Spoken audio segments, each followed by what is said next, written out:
In this video, I'm going to show you how to create an invoice in Clio Manage. Now, the first thing you want to do, you want to go to the left over here and you want to click on billing. Now, of course, you could do that, or you could also go to matters over here and you could just use the quick bill feature. So you could click on any matter over here, click on actions, and then quick bill. Okay, so it's going to work pretty much the same way. It's up to you. I'm going to go to billing right now.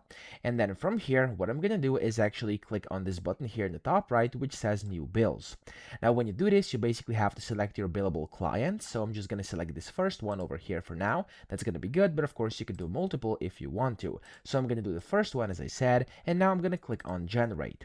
Now, whenever you do this, as you can see, it's going to say generate invoices, and you can select the issue date over here, as well as the due date, for which I'm going to do right now, like this over here, the last day of May 2026. Then, of course, you can change themes if you want to, in case you have multiple setup. And then down here, you have a bunch of different details and settings, which you can include or not if you want to. Then you want to go and click on generate bills and then wait for a few seconds, and as you can see, there we go, it says invoice generation complete. Now what you can do is click on see invoice over here, and now it's going to open up a separate tab over here in Clio where you'll be able to basically see your invoice, okay, just like that. So I hope this video helped you out. If it did, please subscribe to the channel and help me out as well.